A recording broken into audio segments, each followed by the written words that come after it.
ìjìnlẹ̀ inú ìwé ìròyìn. aráàlú èrò ọ̀nà ẹ wá gbọ́. tẹ́tí sí ìjìnlẹ̀ inú ìwé ìròyìn. látẹnu àwọn atọ́kùn tó dáńtọ́. tẹ́tí sí ìjìnlẹ̀ inú ìwé ìròyìn. ìjìnlẹ̀ inú ìwé ìròyìn ló ń gorí afẹ́fẹ́. tẹ́tí sí ìjìnlẹ̀ inú ìwé ìròyìn. ẹ̀dọ̀ kíyèdè lóríṣiríṣi. tẹ́tí sí ìjìnlẹ̀ inú ìwé ìròyìn. àwa la ní ìjìnlẹ̀ ọlọ́run ló fi rán wa. tẹ́tí sí ìjìnlẹ̀ inú ìwé ìròyìn. Tùǹgbà FM 100.9. tẹ́tí sí ìjìnlẹ̀ inú ìwé ìròyìn. ojúmọ́ ní gbogbo tí ẹ bá ti ní àǹfààní láti máa gbọ́ ìkànnì alábùkún fún ìkànnì alálùbáríkà Tùǹgbà 100.9 FM níbi tó jẹ́ pé ẹ̀fíìsì báyìí ní tiwa o ọlọ́run ló pé orí bẹ́ẹ̀ o kábíyèsí ọlọ́run oníjọ́ jímọ̀ ọjọ́ Friday ìwé aláwòye mi sọ pé ara èèyàn lóore wà ọlọ́run ò ní sọ̀kalẹ̀ kó wá ran ni lọ́wọ́ ènìyàn ló máa rán sí ni o kábíyèsí ọlọ́run gbogbo ara téèyàn bá mọ̀ dá gbogbo ẹ̀bùn tó wù kéèyàn ń ní aláàrẹ ìrànrẹ nǹkan rẹ téèyàn fẹ́ ṣe tàbí tó ń ṣe tí ò bá ti sí ìrànlọ́wọ́ báyìí bí aláìmọ̀ṣe ni òní English teacher mi fi dá sí pé where help is lacking destiny will crawl ìrànlọ́wọ́ tí Dáfídì rí gbà Króníkà kínní chapter 12:21 ló jẹ́ kó di èèyàn ńlá lóṣù titun tá a ṣì wà yìí ìrànlọ́wọ́ lápá tún lápá sí níwájú àti ẹ̀yìn ọ̀dá ẹ̀ ò ní dá wa. ẹ̀rá yà mí ìròyìn làwọn ká àmì àti àṣẹ Benjamin Adésínà Ọlọ́runtọ́lá ní orúkọ ti èmi jìnlẹ̀ níwèé ìròyìn ògbèrè àtàn. bẹ́ẹ̀ ni akójúmọ́jáde níbi yóò tẹ́wọ́ ti láǹfààní láti máa gbọ́kàn ní Tùǹgbà 100.9 FM ní pàtàkì jùlọ gbogbo àwa ẹlẹ́sìn mùsùlùmí ní tí ní ìrìnàjò Jímọ̀ àkọ́kọ́ nínú oṣù kejìlá ọdún tí àwa yìí 2021 ẹ sọ pé Friday àkọ́kọ́ rẹ̀ tó gbẹ̀yìn nínú ọdún tá a wà yìí ìyẹn nínú oṣù Friday àkọ́kọ́ nínú oṣù kejìlá nínú oṣù tó gbẹ̀yìn kábíyèsí Ọlọ́run lágbára Ọlọ́run ojú alùmọ̀ torí ti àkọ́kọ́ orú ẹ̀ ti oṣù kìíní ọdún 2022 kẹ́kọ̀ọ́ ní kíkítà kìlá ọjọ́ gbèdé àkàràmọ̀ pé assalamu alaikum wa rahmatulahi wa barakatuh wa alaikum salam wa rahmatulahi wa barakatuh ọlọ́dẹ̀ ṣe àwọn èèyàn wúwo ilé kọ́ tó múra pé sọnù náfọ́nà ọláyé bí akọni lórúkọ mi ìròyìn làwọn ká lórí tábìlì ìròyìn láàárọ̀ yìí kò sáyè ìròyìn fáwọn kábíyèsí Ọlọ́run ìwé ìròyìn Daily Independent rè lápá tún o mo wo Vanguard ní apáṣì lọ́dọ̀ fàlọ́ lọ́hùn yìí lókè téńté ìsàn lórí ìsàn ni the Punch rí lọ́wọ́ ìsàlẹ̀ gbẹ̀rẹ́ o. kábíyèsí Daily Independent Daily Times Premium Times Daily Post gbẹ pátápátá. The Nation tó di pọ́pọ́ náà ni èmi náà wá dé pẹ̀lú àwọn àkọlé ọlọ́kan òjọ̀kan tó wọ̀n dé o. ilé tí mo rí yìí wẹ́rẹ̀ Daily Independent ni o ó ní ó mà ṣe o ẹni tó jẹ́ ààrẹ ilé ìgbìmọ̀ asòfin nígbà kan Nàìjíríà tó dájú ní àgbáńlá ayé ó bá kú bọ̀wọ́ o. kábíyèsí Ọlọ́run. ní ẹni 80 ọdún 80 years old níbo ni wọ́n ìwé ìròyìn ti gbé láàárọ̀ yìí àkàwọ́. inú àtẹ̀síta ìròyìn tó jáde lówùúrọ̀ tó ní Champions newspaper lóru jáde gànàkú níbi tí gómìnà ìpínlẹ̀ Ọ̀ṣun mọ̀sán nípa Gbóyèga Oyètọ́lá tó ti bọ́wọ́ lu àtúnṣe àti iṣẹ́ àkànṣe àwọn ojú ọ̀nà ní pàtàkì jùlọ tó wà ní Ìkirè Ilé Ifẹ̀ wọn ni ẹ̀wò ojú ọ̀nà ó bẹ̀ sí ní dọ́gbìnrin. kábíyèsí Ọlọ́run ìwé ìròyìn Leadership ni mo ti rí eléyìí lápá tún lápá sí kábíyèsí Ọlọ́run pé ìdí tí a fi gbọ́dọ̀ wà lé ẹni àkọ́kọ́ Nàìjíríà tó dájú ní àgbáńlá ayé ààrẹ Muhammadu Buhari tá a fi gbọ́dọ̀ wà lé lọ́rùn pé bàbá ẹ buwọ́ lu àbádòfin tó ní ṣe pẹ̀lú ètò ìdìbò kí àwọn nǹkankan àti àwọn nǹkankan lè máa ṣẹlẹ̀ èmi kọ́ ló sọ bẹ́ẹ̀ o Wike gómìnà kan Nàìjíríà ló sọ bẹ́ẹ̀ láàárọ̀ yìí àkàwọ́. babaláwìyé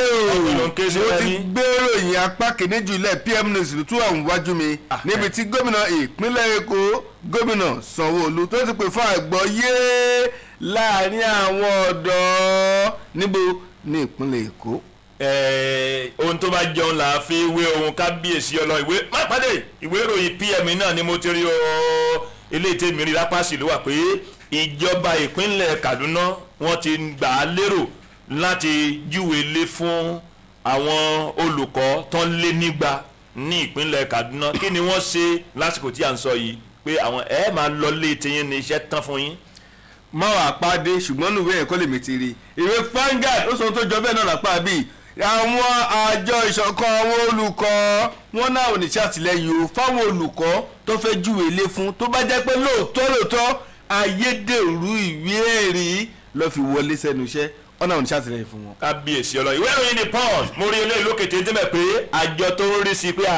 kéèyàn dẹ̀ jí owó Nàìjíríà tó dájú ní àgbáńláyé ẹ lọ kó síbi tí ẹ bá rí ẹ kó síbi ẹni pé ẹ̀yin nìkan ni àwọn kan máa wà rí ọ̀nà àti ná kí nǹkan máa da kán ní àwọn tó wà lóróyè ní òmọ́ sí yé àwọn àjọ EFCC pé ẹ lé wọn pa ẹgbàá lọ́wọ́ wọn padà wọ́n ní ìwọ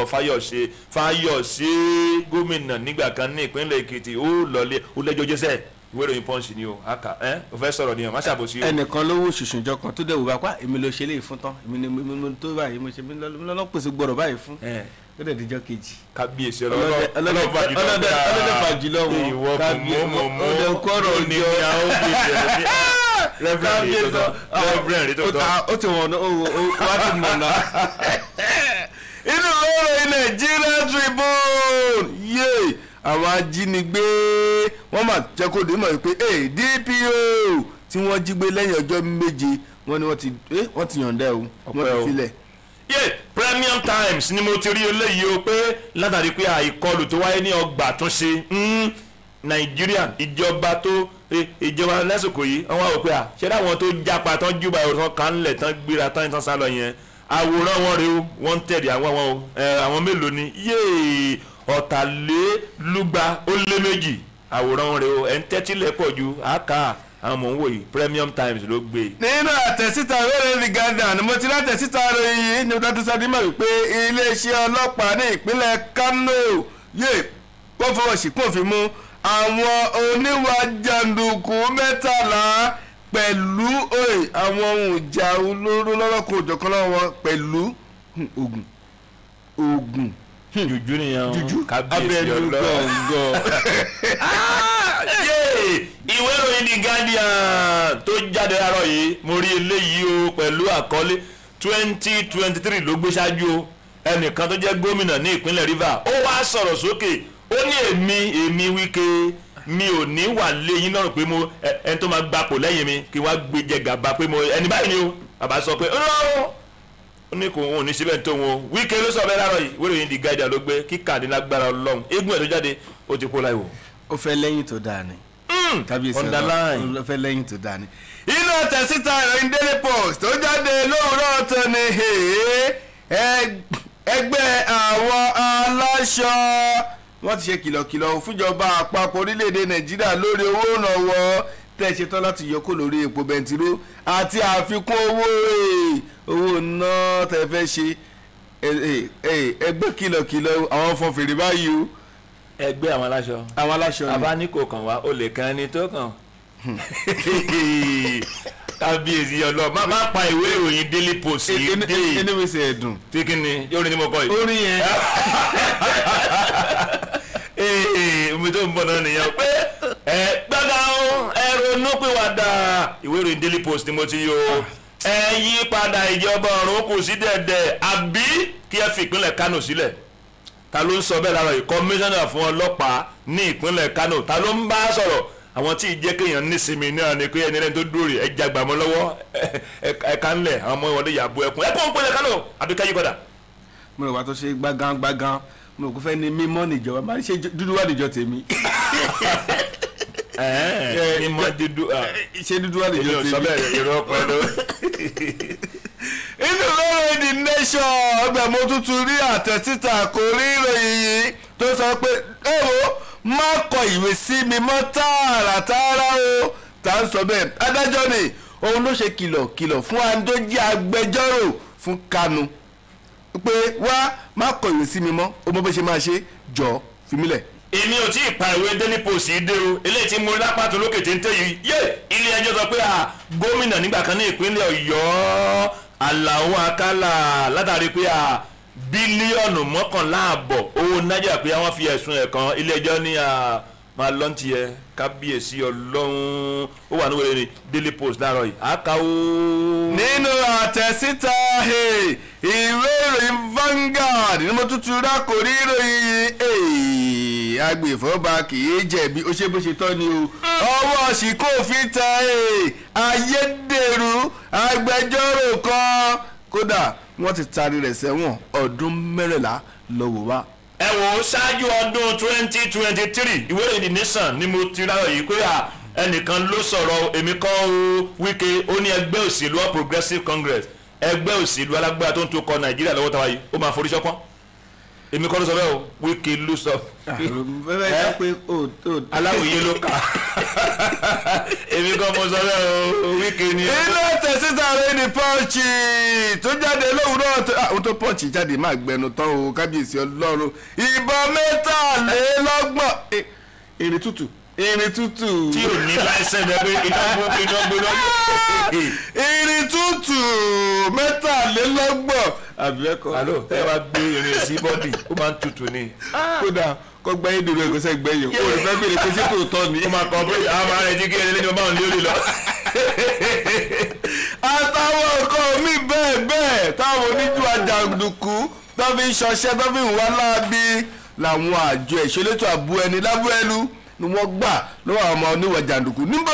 ní ìpínlẹ̀ Imo. tí n bá kàròyìn rí gan kò ní dùn mímí fúnra mi nú ìwé ìròyìn PM ló gbé o pé 104 ni ọwọ́ ti tẹ̀ níbo ní ìpínlẹ̀ iṣẹ́ yá ọmọ Ògùn iṣẹ́ yá ní ìpínlẹ̀ Ògùn tó yẹ pé open defecation kọ́sà máa ṣe gbọ̀nsẹ̀ síta gbangba ọwọ́ ti tẹ̀ ọ́ ìjọba ní ẹ̀yin náà lẹ́pẹ̀ láwọn tó fi fún wa Nàìjíríà pé Nàìjíríà ló gbé first lágbàláyé àmọ́ ìpínlẹ̀ Ògùn ni o kì í ṣe Èkìtì o 124 ni wọ́n ti ń báyìí wọ́n ṣe mú wọn lọ sí. bí àwọn ọmọ tọ̀hún rí wà nìyẹn kó lè jẹ́ ọmọ ìpínlẹ̀ Ògùn àwọn ọmọ tọ̀hún rí wà ní kó jẹ́ pé ó wọ́pọ̀ ní ọ̀dọ́ wọn. ìròyìn náà dà pọ̀ àwọn olódò. jẹ́ pẹ́ ti dúró. inú tẹ̀síta rẹ̀ PM News ni mo ti rí eléyìí òhe àwọn akọ̀ròyìn gan lágbára ọ́níṣẹ́ ti lójú wọn ó ṣeé ṣe kẹ́ ẹ mọ̀ wọn ó ṣe kọjá lábàágbé yín àwọn wò àwọn tó jẹ́ wípé wọ́n júbẹ̀ ìwòrò nínú ìṣẹ̀lẹ̀ ìkọlù ọgbà àtọmọ kan níbo tó wáyé ní ìpínlẹ̀ Jọ́sì àtàwòrán àtorúkọ wọn ló fi léde wọ́n ní iṣẹ́ mọ́ wọn àti bó ṣe ṣe kó jẹ́ alábàágbé aládùúgbò yín ìdí rèé tá a ṣe forúkọ léde. ká tó dókè lọ́hùn APC wọ́n borí ìdìbò gómìnà ní ìpínlẹ̀ Ọ̀ṣun ní 2018 ni wọ́n wọlé èmi kọ́ ló bá o ìwé ìròyìn Daily Independent ni o lásán ló sọ bẹ́ẹ̀ lára ìpè ó ní APC ẹgbẹ́ òṣèlú All Progressives Congress pé àwọn wọlé ní 2018 ni lásán lórúkọ ẹni sọ bẹ́ẹ̀ o. ó ní wọn wọlé ìṣòro olóṣèjọba ń bẹ báyìí kábíyèsí ọlọ́run kábíyèsí ọlọ́run. ó ti jáde yìí àìní kàyọ àmàkà. ọ̀dọ̀ ìtukọ̀ ìṣèjọba ọdún kẹta kọ́ rí. wọlé àkà. mọ́tò tó ti lọ má juwọ́ sí o. olórí díẹ̀ ẹ wo abọ́lódò odò tí a gbọ́n tí o gbọ́. ọ̀bù díẹ̀ ni. ohun tó da ni pé kí a lo òkè lọ́hùn jẹ́jẹ́. tábà padà dé àwọn ọlọ́kọ̀ọ̀kan èjèèjì. ìjìnlẹ̀ inú ìwé ìròyìn ìjìnlẹ̀ inú ìwé ìròyìn tó bá fẹ́ mọ bó ṣe ń lọ. wá gbọ́ ìjìnlẹ̀ inú ìwé ìròyìn ní Tùngbá FM 100.9 tẹ́tí sí ìjìnlẹ̀ inú ìwé ìròyìn ìròyìn jákèjádò àgbáyé o. wá gbọ́ ìjìnlẹ̀ inú ìwé ìròyìn ìròyìn àfẹ̀mọ́júmọ́ tó ń gbóná lálálá tẹ́tí sí ìjìnlẹ̀ inú ìwé ìròyìn látẹnu àwọn atọ́kùn tó dáńtọ́ tẹ́tí sí ìjìnlẹ̀ inú ìwé ìròyìn aráàlú èrò ọ̀nà ẹ̀wá.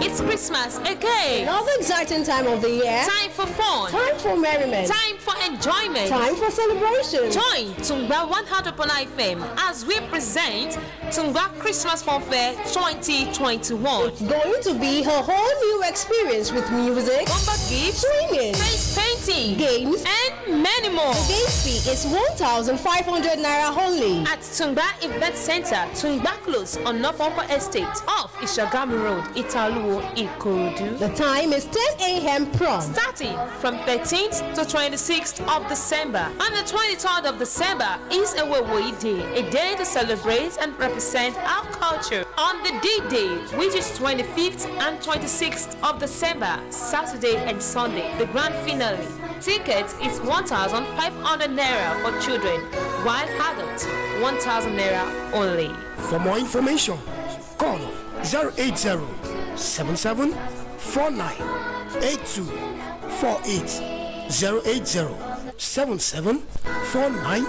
8248. Tungba Christmas Fun Fair 2021. It promises to be exciting.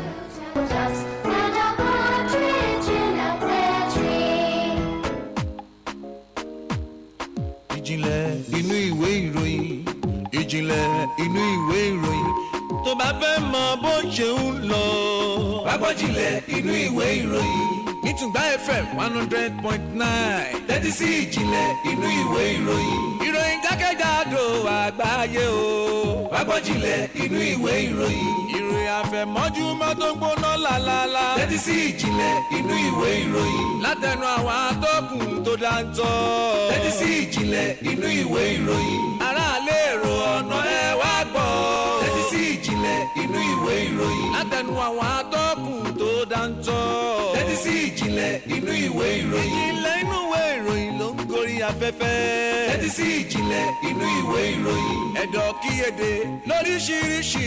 tẹ́tí sí ìjìnlẹ̀ inú ìwé ìròyìn àwa la ní ìjìnlẹ̀ ọlọ́run ló fi rán wa tẹ́tí sí ìjìnlẹ̀ inú ìwé ìròyìn Tungba FM 100.9 o tẹ́tí sí ìjìnlẹ̀ inú ìwé ìròyìn. ìjìnlẹ̀ inú ìwé ìròyìn ó gbéra táwọn kábíyèsí ọlọ́run ẹ̀fíìsì ni tiwa o ìwé ìròyìn leadership ni mo fi síde ìròyìn láàárọ̀ yìí pẹ̀lú àkọlé tí mo rí i pé ìdí tí a gbọ́dọ̀ síbi ẹni wà lé ààrẹ Muhammadu Buhari lọ́rùn pé bàbá ẹ buwọ́lu àbádòfin tó ní ṣe pẹ̀lú ètò ìdìbò yìí o Wike ló sọ bẹ́ẹ̀ láàárọ̀ yìí o àkọlé tí mo rí nìyẹn o ṣé ọ̀rọ̀ ìwé aláwìyé mi ni ó ní gbólóhùn kan gan ó tó àpérò fún gbogbo ọmọ ríwo ló dín fá fún ìjẹ́ pé ẹ̀wọ̀n dé pé gómìnà ìpínlẹ̀ Rivers State Governor torúkọ ẹ̀wọ̀n dé mi o Nyesom Ezenwo Wike ló sọ pé ẹ̀yin ọmọ Nàìjíríà tó dájú ní àgbáńlá yìí wọ́n níṣẹ́ rí ààrẹ wa ìyẹn ààrẹ Muhammadu Buhari pé ó ṣe pàtàkì fún wọn láti buwọ́lu àbádòfin tó níṣe pẹ̀lú ètò ìdìbò pàtàkì jùlọ pé ní ìlànà ìgbàlódé pé ètò ìdìbò pé nílùú ẹ̀rọ yìí àti àwọn ìmíjẹ pé ó wà lábẹ́ wọn sọ tó pọ̀ ní pé ẹ̀yin tó tètè níròyìn tẹ́ pé iṣẹ́ tí ní pé bí pápá bá ń jólókun tẹ́ pé màjàlá ní ẹ̀yin lẹ́ ṣòfò tẹ́yẹ kí gbogbo àwọn èèyàn mọ̀ pé ìbáyìí ń lọ wọ́n ní ẹ jẹ́ kí àwọn ọmọ Nàìjíríà ṣí wọn níyè ṣé ọ̀rọ̀ English àmì ni pé what you do not know is above you pé ohun téèyàn bá mọ̀ báyìí ó ṣàgbàyàn ìwé aláwìyé mi ní àìmọ̀ ló ń jẹ́ ká jagun àìmọ̀dé pé ẹ jẹ́ kí àwọn èèyàn mọ àǹfààní àti pàtàkì tó wà náà pé ètò ìdìbò tí àbádòfin wà níwájú ààrẹ pé nípa nísìnyí o ìlànà ìdìbò wa wíyá ní ìgbàlódé ni o wọ́n sọ ilé ìdímọ̀ pé ìdí tí a fi gbọ́dọ̀ jẹ́ kí ẹni tó jẹ́ pé ní àkọ́kọ́ Nàìjíríà tó dáa jù ní àgbáńlá yìí pé kí wọ́n gbé ìgbésẹ̀ kí wọ́n ṣe léyìí pé a gbọ́dọ̀ jẹ́ kí ààrẹ kó bóòlù wọ́n sọ tó pọ̀ wọ́n ní ṣe rí ètò ìdìbò tó pé a rí ká lu àwọn ẹ̀ṣọ́ aláàbò kan ní àrùmọ̀jẹ màkàrúrò àti ní òṣèlú tó máa fara mọ́ yẹn tó máa gbà yẹn náà ní kò lè máa lọ bẹ́ẹ̀ lálálálá wọ́n sọ tó pọ̀ níbí o wọ́n tẹ̀lé lórí fún àwọn àjọ INEC pé àṣẹ rí ètò ìdìbò tó wáyé kọjá lọ ní ìpínlẹ̀ Anambra ní ti gómìnà tẹ́ pé ẹ ṣe láìpẹ́ yìí wọ́n ní yé pé ẹ ṣe rí bẹ́ẹ̀ pé ìníkẹ́ni ó ṣèmí ni pé ọmọ ẹni ò ní ṣèdí bẹ́ẹ̀ bẹ̀rẹ̀ káfílẹ̀ kẹ̀ sí di ọmọ ẹlòmíì pé ìṣẹ̀lẹ̀ ṣe o àmọ́ tí mo mọ̀ pé ẹni àkọ́kọ́ Nàìjíríà tó dájú lágbàáyé àti èmi àti ẹ̀yin àti àwọn àti wa ọmọ Nigerians pé ẹ jẹ́ àgbé ìgbésẹ̀ láti wà lé ààrẹ lọ́rùn pé ẹ buwọ́lu ètò ìdìbò yẹn ní fún nǹkan méjì náà kọ́ fún ìtẹ̀síwájú Nàìjíríà àti ètò ìdìbò wa kó di pé kí ni o kí gbogbo ẹ̀kọ́ wọn di kó wọn di pé àbòsí àbẹ̀rẹ̀ màkàrúrò àbí arúmọjẹ kan wà níbi kan ó pọ̀ ó jù bẹ́ẹ̀ lọ ìwé ìròyìn mo ti rí o ìwé ìròyìn leadership láàárọ̀ ìmọ̀ká díẹ̀ ń bẹ̀ ẹ mọ̀ tí ẹ kẹ́ ṣe ra ẹ káwó. ọlọ́run tọ́lá o mo ń jẹ́ ìròyìn the Champions newspaper lọ́wọ́ wájú mi lówùúrọ̀ tó ní bẹ́ẹ̀ mo ti rí ìròyìn tó wọ̀n dé yìí ní ìpínlẹ̀ Ọ̀ṣun kan ló gbé mi lọ níbi tí gómìnà ìpínlẹ̀ Ọ̀ṣun mo sọ nípa Adégbóyèga Oyètọ́lá tó ti sọ dímọ̀ pé wọ́n ti bọ́wọ́ lu iṣẹ́ àtúnṣe àti ṣíṣe àtúnṣe iṣẹ́ àwọn ojú ọ̀nà kan ní Ìkirè àti Ilé-Ifẹ̀ wọ́n ní ẹni tó jẹ́ kọmíṣánná fún ọ̀rọ̀ tó ń lọ àti olùra aláìlú lọ́yẹ̀ mi sọ nípa abilékọ Fúnkẹ́ Ẹgbẹ̀mọdé olùsọ̀rọ̀ ìdí mímọ́ ó lè ní ṣe pẹ̀lú àbájáde ìpàdé àwọn ìgbìmọ̀ aláṣẹ ìjọba ìpínlẹ̀ Ondo tó jẹ́ pé ó wáyé lọ́jọ́ ajé Monday tó kọjá níbẹ̀ sọ dìbò wípé ìgbómìnà ìpínlẹ̀ Ọ̀ṣun wọ́n ní ìfarajìn sí iṣẹ́ àtúnṣe pẹ̀lú ṣàlàyé wípé wọ́n ti yọ̀ǹda owó tí iye rẹ̀ tó bílíọ̀nù 3.6 àsókè ló sọ di pé wọ́n yà sọ́tọ̀ fún iṣẹ́ àkànṣe ọ̀hún jẹ́ pé lẹ́yìn tí wọ́n ti rí iye owó àti àwọn ọkọ̀ òjò kan bí wọ́n ti máa ṣiṣẹ́ ọ̀hún ló sọ di mọ̀ pé wọ́n yọ̀ǹda owó yìí láti fi ṣiṣẹ́ àtúnṣe ọ̀hún ó fi kọ́ ọ̀ tó fi léde ó ní àwọn wá ṣàlàyé bí àwọn wọ́n ṣe máa lọ sí àwọn ojú ọ̀nà kọ̀ọ̀kan tó wà ní àwọn agbègbè tó fẹ́ ṣe iṣẹ́ àtúnṣe lé lórí lọ́jọ́ láti rí pèsè lílọ àti bíbọ̀ já geere ìyẹn fún àwọn olùgbé agbègbè ọ̀hún kódà láti lè mú ìdàgbàsókè bá àwọn olùgbé agbègbè náà pẹ̀lú túbọ̀ jẹ̀gbádùn ìṣèjọba àwarawa ní pàtàkì jùlọ lásìkò ìṣèjọba tó wà lórí àléfà ní ìpínlẹ̀ Ọ̀ṣun gẹ́gẹ́ bí ọ̀rọ̀ tó fi léde ó ṣàlàyé pé ìjọba ìpínlẹ̀ Ọ̀ṣun ó ṣàlàyé náà rẹ̀ ó ní sí àwọn ojú ọ̀nà jẹ́ pé wọ́n fẹ́ ṣiṣẹ́ àtúnṣe lé lórí lára ẹ̀rí Ifẹ̀ Dẹ́rù àti Odùduwà estate bákan náà nǹkan ọ̀sà ìmẹ́nubà OAU campus gate bákan náà ojú ọ̀nà lọ́lọ́kùnjọ̀kan tó fi mọ́ Mọ́dí road ní òkè ìsọ̀kú ní ìlú ní ojú ọ̀nà Ifẹ̀wàrà ìtasìn ìtagbọ́n àti bẹ́ẹ̀ bẹ́ẹ̀ lọ lọ́lọ́kùnjọ̀kan lọ́sọdímọ̀ pé àwọn ṣetán láti ṣe àtúnṣe lórí tọ́lẹ̀ ti ya owó rọ̀gùnrọ̀gùn sílẹ̀ fún láti ṣe iṣẹ́ àtúnṣe náà ẹ wo ìròyìn pọ̀ òfin òkè ẹnu ẹ fẹ́ dàbí ẹ mú champions paper tó jáde lówùrọ̀ tòní ẹ̀kúnrẹ́rẹ́ níbẹ̀ lẹ́ti bá pàdé. káàbọ̀ ìwé ìròyìn PM ni mo náwó gbé báyìí o pẹ̀lú àkọlé tí mo dábàá tó yẹ pẹ̀lú gẹ́gẹ́ bó ti yàn dé pé ìjọba ìpínlẹ̀ Kaduna wọ́n sọ èròǹgbà wọn di mímọ̀ pé àwọn olùkọ́ tó lé nígbà ni àwọn oṣù kìíní o ni àwọn ò fi ọ̀nà lé hàn àkọlé tó gbèrú nìyẹn o ṣé ọ̀rọ̀ ìwé aláwòye mi ni o ó ní bá ti ṣe làáwí o ẹnìkan yín yàn náà ló di àti pẹ̀lú baálé létí ò bá lẹ́nu báyìí ló máa ń dábàá èyí tó bá lẹ́nu báyìí ó máa ń pàṣẹ ni o lódì fáfúrì tó pé ó hàn dé pé ìjọba ìpínlẹ̀ Kaduna pàtàkì lọ tó yẹ pé àjọ tó ń rí sí ètò ẹ̀kọ́ universal basic education ní ìpínlẹ̀ Kaduna ní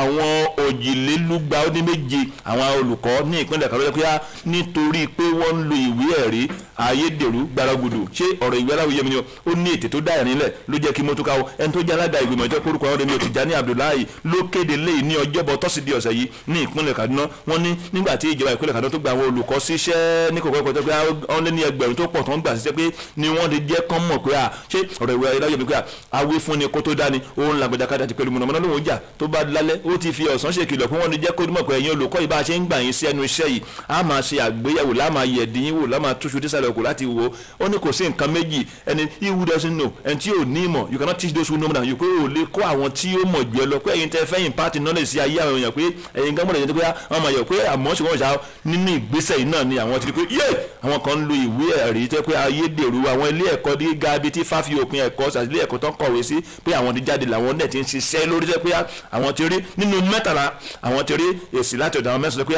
ó ti wá fi hàn pé àwọn tó lé ní igba tó lé pé òjìlé ní igba ó dín méje 233 ni wọ́n fi ọ̀nà léwọ̀n pé yé wọ́n ní kí wàá ṣèyàn nìkan o bí àwọn bá ṣe ń fi ọ̀nà léwọ̀n báyìí ní agbára Ọlọ́run inshallah àwọn ò fà wọ́n lé ìjọba lọ pé àwọn eléyìí tó máa lọ dé level mi gan wọ́n ó yí gbogbo Nàìjíríà tó rí pé fọ́júrì ni ó pọ̀ ojú bẹ́ẹ̀ lọ́mọ ká díẹ̀ mú gbẹ́nu kó ń bẹ̀ ìwé ìròyìn PM ni mo ti rí o ẹ̀ka ó. Ọlọ́run tọ́lá o. mo ń jẹ́ ìpínlẹ̀ Kaduna kọ́ ló ń ṣàánú wa ibẹ̀ náà ló fẹ́ fún wọn láǹfààní pẹ̀ mẹ́rin náà máa ṣiṣẹ́ láàrin ọ̀sẹ̀. Kaduna ìjọba àti àwọn òṣìṣẹ́ àtàwọn èèyàn ìjọba àti àwọn òṣìṣẹ́. kábíyèsí. àtẹ̀síta ìròyìn Vanguard tó jáde lówùúrọ̀ tòní ibẹ̀ mo ti rí ìròyìn yo ibi tó lọ ẹgọ lèmi náà ń lọ ìpínlẹ̀ Kaduna ni àlátàrà ọ̀rọ̀ àwọn olùkọ́ yẹn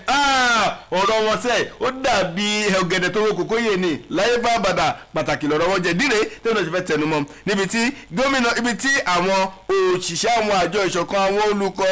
ti sọ di mímọ̀ tẹ̀ka ìpínlẹ̀ Kaduna ti sọ di mímọ̀ wípé àwọn ṣetán láti ṣàtìlẹ́yìn fún ìpinnu àti èròǹgbà ìjọba ìpínlẹ̀ Kaduna láti júwe ọ̀nà lé fún àwọn olùkọ́ ọ̀hún tí wọ́n sọ pé àwọn ṣetán láti júwe ọ̀nà lé fún látàrí pé wọ́n ṣe àmúlò ayédèrú ìwé ẹ̀rí ẹni tó jẹ́ alága fún àjọ ìṣọ̀kan àwọn olùkọ́ tí ẹ̀ka ìpínlẹ̀ ọ̀hún mọ̀sán nípa ọ̀gbẹ́ni Ibrahim Dahatu olóṣàlàyé fáwọn oníròyìn ní ìlú Kaduna tí ṣolú ìpínlẹ̀ ọ̀hún ó ṣàlàyé náà tó fi léde ó ní ẹ̀wò àwọn oníṣègbè lẹ́yìn ẹnikẹ́ni o tó bá jẹ́ wípé lóòótọ́ ìwé ẹ̀rí tó jẹ́ wípé ń lò ayédèrú ni ó náà ò ṣetán láti faramọ́ ibi tí ìjọba àpapọ̀ èròǹgbà àwọn ohun tó ṣe láti ṣe nígbà tó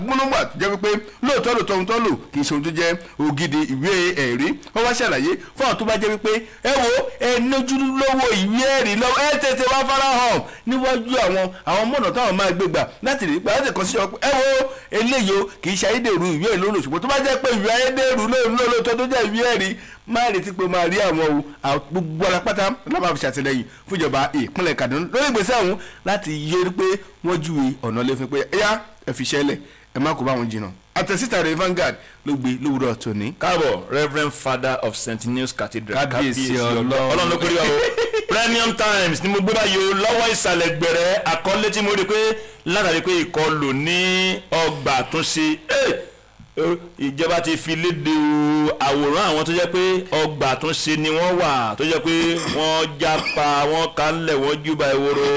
gẹ́gẹ́ bó ti yàn dé o nínú ìwé ìròyìn Premium Times láàárọ̀ yìí ṣé ọ̀rọ̀ ìwé aláwìyé mi ni ó ní bí ajá bá sọnù lábà àtẹni tó fi àárí àtẹni tí yóò fi àárí láàjọ máa wá o balùwọ̀n ìbáyọ̀bá lódì bá fún ìdẹ̀kùn ẹ̀wọ̀n dẹ̀ pé ní ọjọ́bọ̀ tó sì dé ló jẹ́ pé ó ti yàn dé látọ̀dọ̀ ìjọba àpapọ̀ gẹ́gẹ́ bó ti yàn dé mi pé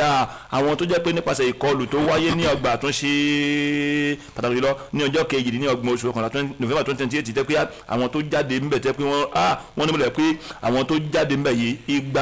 ọ̀tàlénígba ó lé méjì 262 ló jẹ́ pé wọ́n júbà ìhòòrò wọ́n sá lọ wọ́n rí àǹfààní bú yìí láti sọ pé àwọn kan kọlù bí ẹja pa wọ́n ní àmọ́ ṣùgbọ́n mọ̀ṣá wọ́n ń sọ ilé látẹnu mínísítà tẹ́ pé jẹ́ pé ọ̀gbẹ́ni Rauf Arabisala wọ́n ní àwọn mẹ́wàá péré ló jẹ́ pé wọ́n ti rí capsule tí ọwọ́ ti bà padà tẹ́ pé àwọn dé gẹ́gẹ́ bó ti wọ́n dé pé àwọn tó sì wà ń wá báyìí wọ́n wà ń wá wọn o òun ló wá dé fún mi tẹ́ pé wọ́n ti wá fi lé dé báyìí gẹ́gẹ́ bó ti wọ́n ní wọ́n pé àyíbámọ̀ ẹ̀yin àbẹ́mi àbẹ́wà pé a lè ní àǹfààní àti rí wọn pẹ̀lú àwòrán tó wà ń gbé pé àwọn wọ̀nyí pé wọ́n jẹ́ níta pé wọ́n jápa ní òkè jẹ́ pé àsìkò ti tó tí wọ́n ti parí pé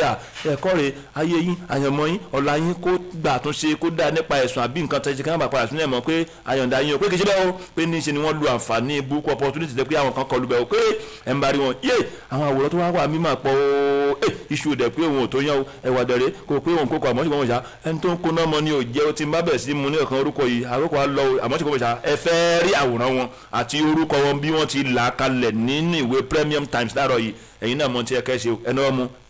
ẹ̀ka ó. Ọlọ́run tọ́lá o nínú àtẹ̀síta ìròyìn Nigeria Tribune tó jáde lówùúrọ̀ tòní ibẹ̀ mo ti rí àtẹ̀síta yìí níbi tí ẹ̀ka iléeṣẹ́ ọlọ́pàá ìyẹn tó wà ní ìpínlẹ̀ Edo ìyẹn iléeṣẹ́ ọlọ́pàá ìpínlẹ̀ ọ̀hún ti sọ dímọ̀ wípé ẹ wo àwọn ti gba ẹni tó jẹ́ DPO ọlọ́pàá ìyẹn tó jẹ́ pé ó wà ní ìjọba ìbílẹ̀ Eteko ìyẹn ní ìpínlẹ̀ tó jẹ́ pé àwọn ajínigbé tí wọ́n jí gbé lọ́nà àwọn ti dóòlà ẹ̀mí rẹ̀ padà lẹ́yìn ọjọ́ méje tó lọ ní ìyẹn àgbàlá àwọn ajínigbé ọ̀hún tó jẹ́ pé wọ́n jí gbé sá lọ ní lẹ́yìn ọjọ́ méje sẹ́yìn nínú ọ̀rọ̀ tí àwọn iléeṣẹ́ ìròyìn tí wọ́n fi dédé lówùúrọ̀ tó ní wọ́n ṣàlàyé wọ́n ní kọmíṣánná ọlọ́pàá ìyẹn ọ̀gbẹ́ni Philip Ogbado wọ́n ní lẹ́yìn ìgbà tí wọ́n gbọ́ àwọn iṣẹ́ ìwádìí àti ìtọpinpin àti ọ̀jọ́ pé ó lè ṣèrànwọ́ fún wọn láti fi gba ẹni tó jẹ́ DPO ọlọ́pàá tó jẹ́ pé àwọn ajínigbé ọ̀hún tí wọ́n jí gbé sá lọ ìyẹn ní ìpínlẹ̀ ọ̀hún wọ́n ṣàlàyé náà tó fi léde wọ́n ní látàrí iṣẹ́ ìwádìí àti iṣẹ́ ọ̀tẹlẹ̀múyẹ́ àtàwọn ọ̀rọ̀ tó ṣe bí táwọn gbọ́ wọn lẹ́yìn sọ́kà lẹ́yìn tó jẹ́ kọmíṣánná ọlọ́pàá ọ̀hún ló ti kọ́ àwọn òṣìṣẹ́ rẹ̀ sọ̀dí ó yá ẹnìṣó nínú gbọ́ tẹ́tọ́ pé tó jẹ́ táwọn furasí pé ó ṣeéṣe kó jẹ́ pé wọ́n jí ọ̀gbẹ́ni ìgbésà lọ ọlẹ́yìn sọ́kà gbàtà ọ̀bẹ ti ní fọ́ gbọ́ ọ̀hún làwọn fi rí ẹni tó jẹ́ pé ẹ̀yẹn tí wọ́n jí gbẹ̀yìn tí ó jẹ́ DPO ọlọ́pàá ọlẹ́yìn sọ́kà làwọn ti mú kúrò níbẹ̀ pẹ̀lú ọmọ mi bẹ́ẹ̀ ló jẹ́ pé àwọn dóòlà ẹ̀mí wọn wọ́n ṣàlàyé náà tó fi léde wọn ní ọjọ́ ẹtì yẹn Friday tó kọjá oníjẹjọ lónìí ló sọ pé wọ́n ti jí ọ̀gbẹ́ni ọ̀hún gbé ìyẹn ní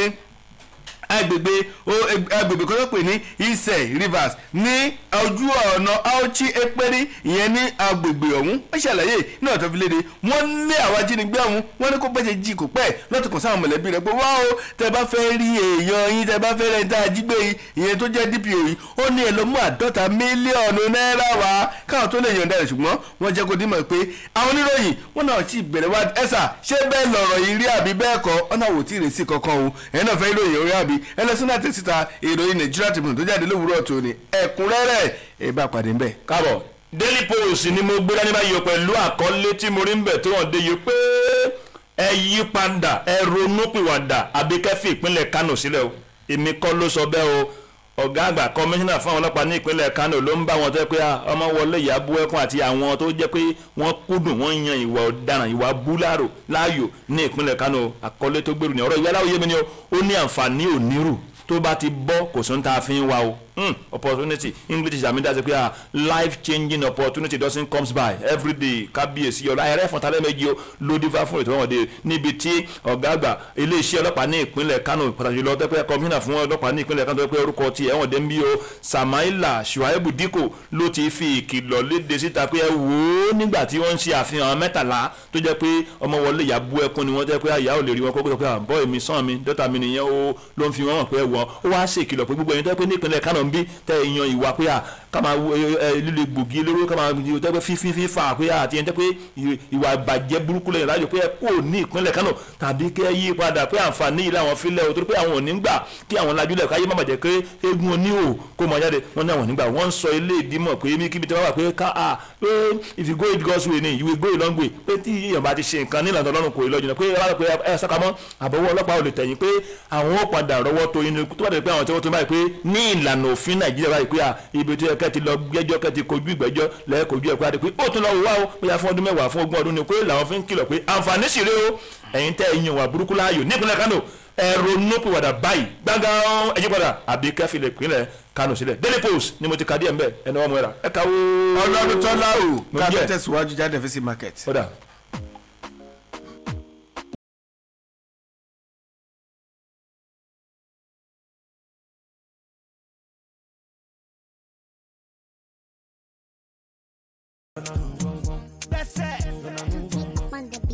Kí lórúkọ mi májàre mi mi ò lè wá kú mi ò lè wá kú fọ́tà mi yọ tẹ́dà bá lọ kí ló ṣùkú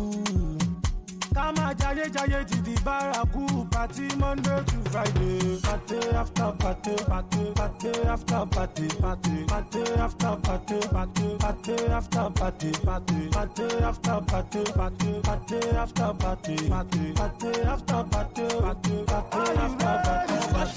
After party, àwọn kan ṣàgbó after party, àwọn kan mú jẹ after party, àwọn kan gbọ́mọ after party. You better hold your baby, oh baby, oh your bobo ṣáàtì, oh your baby,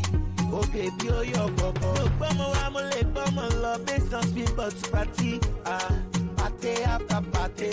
Like day after Saturday, party after party, party party after party, party party after party, party party after party, party party after party, party party after party, party party after party, party party after party.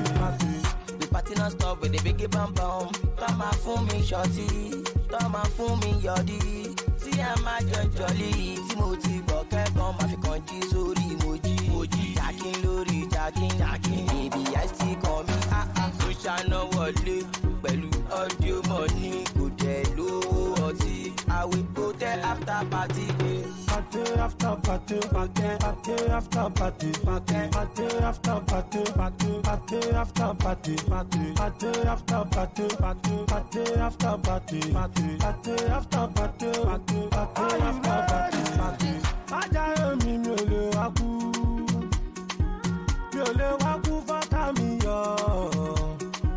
Dada after party, party after party, party after. Hey, Tumba FM Christmas Funfair 2021 don land. Dem for cooking for all we children. Mama, dem papa, uncle, auntie, brother, sister, every. Alele make una carry una pikin dem. Come be linking with so many play with so many play for we children. Bouncing cars today, Mickey Mouse and friends. Swimming pool, face painting, etc. Every day shell from 13th of December. Go reach 26th of December. Our Santa don't set with plenty gift for we children. We begin them. Our ticket this year no dey tear pocket at all. And 1,500. Parent school owner,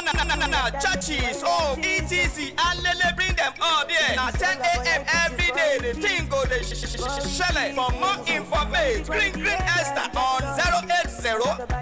08077498248 08077498248 or K-Silver on 08038567297 08038567297 Tungba Christmas Fun Fair 2021 na flying up where una no suppose miss at all. Ìjìnlẹ̀ inú ìwé ìròyìn ìjìnlẹ̀ inú ìwé ìròyìn tó bá fẹ́ mọ bó ṣe ń lọ. wá gbọ́ ìjìnlẹ̀ inú ìwé ìròyìn ní Tungba FM 100.9.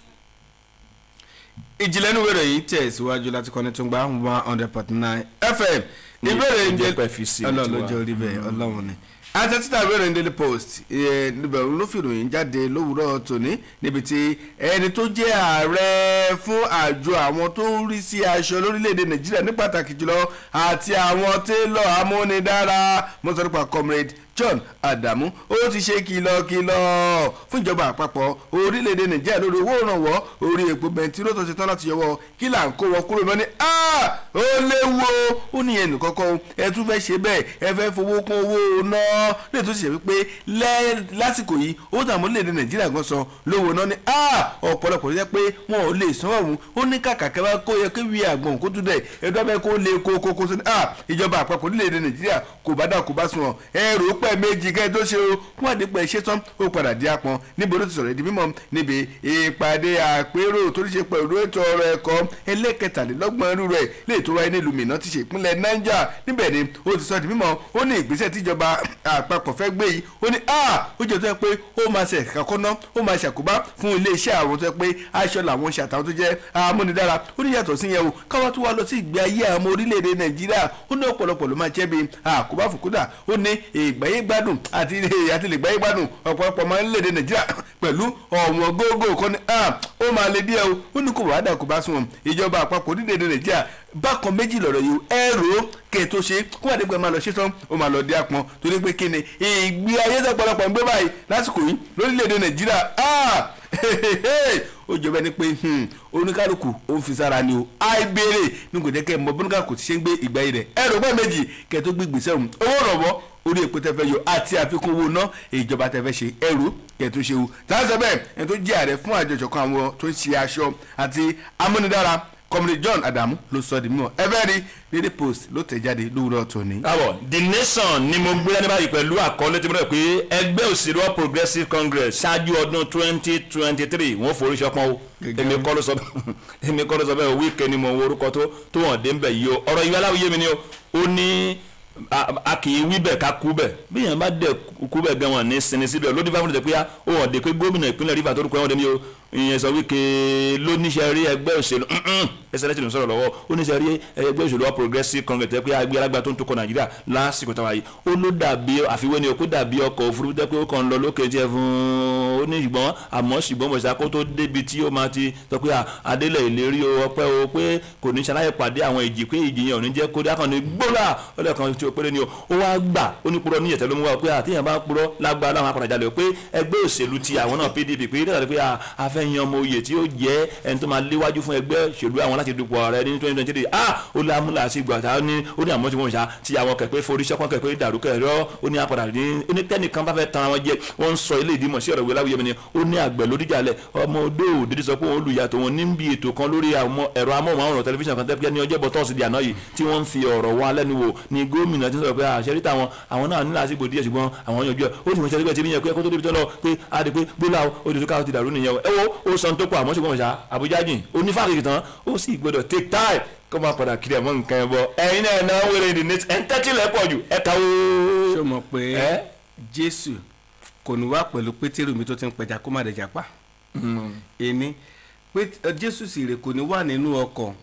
kíjì gbé ọkọ̀ òun àtọ̀ kó dànù ó ní kó wá ní bàbá mi lọ́lọ́kọ̀ tí ń wọ ọkọ̀ rẹ̀ ó mọ̀ pé wà nínú ọkọ̀ ó ti yé mi. kábíyèsí Ọlọ́run bẹ́ẹ̀ ni àti pé jóná dẹ̀ sí ní sínú ọkọ̀ kọ́rin má da dúkìá wọn nù. bẹ́ẹ̀ni tí jọ́nà bá ti wọlé tó bá ti wọlé sínú ọkọ̀. bí tó ń tì mí lọ lé díẹ̀ o tí lọ́ọ̀tì bá dẹ̀ ti bá yàn rìn báyìí tó ń tàn bá mi. kábíyèsí ọlọ́ọ̀ kò sí kí wàhálà má di àgbà tó má pín yà. ṣùgbọ́n tó yẹ bá gbọ́ kìlọ̀ nùà tó wọnú ọkọ̀ ó tán kò sọ̀rọ̀. omi tó ṣe ìparun àwọn kan ló ṣe ìgbàlà àwọn kan bó ti jẹ́ nìyẹn. àṣírí ni o. ọpẹ́ pàtàkì lọ́wọ́ lọ́rọ̀ bíi ìdìbò àti tó bá wa ṣe tòwúrọ̀ tòní pàtàkì jùlọ ẹ̀yin tẹ́ jẹ́ olólùfẹ́ ìkànnì adúpẹ́ lọ́wọ́ yín àwọn gan lè ti kà. tó jẹ́ kẹ́ wò bọ̀ tó jẹ́ kó dúró adúpẹ́ lọ́wọ́ yín. láìgbàgbé ẹni àkọ́kọ́ ìkànnì tí a wà yìí àìbínú olówe ká má darúkọ ẹ o rere mímí dòdò mi ajàfẹ́tọ̀ mi nìyàn kábíyèsí ọlọ́njẹ́ àríyìn pẹ́sà. ẹni ní Friday tó gbẹ̀yìn nínú ọdún yìí ṣe bó ṣe wọ̀n dárúkọ. má jẹ́ ń dárúkọ ọláyẹmí àkànní àná òde ẹnìkan ìṣẹ̀lẹ̀ ó di alẹ́ ọ̀la ní ọ̀ṣẹ̀lẹ̀ sí mi mo ní kí ló ṣe ẹ́ tí ò ṣe nìkan rí sí problem sí opportunity àwọn ìṣòro tá à ń bá pàdé mi ò ní bàbá mi ò ní ìyá mọ́ ni ò jẹ́ kí n jẹ́yàn owó fẹ́ jẹ́ fúnra ẹni o nígbà tí mo ṣí kò mọ̀ ní àwọn máa ti pé 43 years tí Banjoko Odùsùsì tó ti jáde láyé ní 1978 December 2 ìyá tó ń lọ ní ìyẹn lè díyà bá Odùsùsì ní December 2 2011 ẹni tó dẹ̀ jẹ́ ọmọ Odùsùsì Solomon ó dẹ̀ padà jẹ́yàn kí ló wá sí ẹ tí ò ṣe nìkan rí nínú ìṣòro tí a bá pàdé láyé sí problem sí opportunity àwa tó ń wò yìí náà kejì pa ní nǹkan kan tí wàá wo àǹfààní tó wà nínú ìlàkọjá ẹ wọn rán mi skul ni o mi ṣe lọ skul o fẹ́ lọ fúnra ẹ o lè ránra ẹ. àìṣàṣeyọrí kò láwàáwí nù. ẹ bá ti ń ṣàwárí gan ọ̀tẹ̀ ní débì kan láyé. so àgbọ̀kọ́gbọ́n nìyẹn it's a message. So excuse rẹ ní o jẹ́ kí n ṣe báyìí. yé mo ní àfarabalẹ̀ obìnrin má ba ẹjẹ́ má para ẹ̀. adúpẹ́ lọ́wọ́ náà lágbọ́dọ̀ lọ́wọ́ gbogbo apátápátá Ọlọ́run túbọ̀ dúró ti wà. àmín àti àṣẹ. Ọlọ́run ló ń tó ṣe bàbá fún ni ló ń tó ṣe aya fún ni ló ń tó ṣe gbẹ̀ fún ni ẹni tó pèrè fàdá náà Ọlọ́run ló gbójú lé. bẹ́ẹ̀ ni jẹ́ happy birthday sí my wonderful boy my wonderful brother Benjamin Ìdòwọlé ẹni lọ́jọ́ bí ẹ ìgbà ọdún kan ní láṣẹ Èdùmàrè lágbàgbọ́ lọ́wọ́ bọ́tìnì wa tó bá ṣiṣẹ́ lówùrọ̀ tó ní tẹ́ fi ń gbọ́. Bámidélé nìyẹn MC Bami láìfù wa ń bẹ lọ́wọ́ sọ díìkì Ọlọ́run ló gbélé lọ́wọ́ Ọlọ́run ní jó ti ọwọ́ ìbàjẹ́ àmì àti àṣẹ o. Peter tiẹ̀ ìtìkọ́sọ ló wà tó bá ti mistake lọ sí di ojú lọ pẹ́já kò sẹ́rù kò ṣe mọ̀ ọ̀rẹ́ ṣá.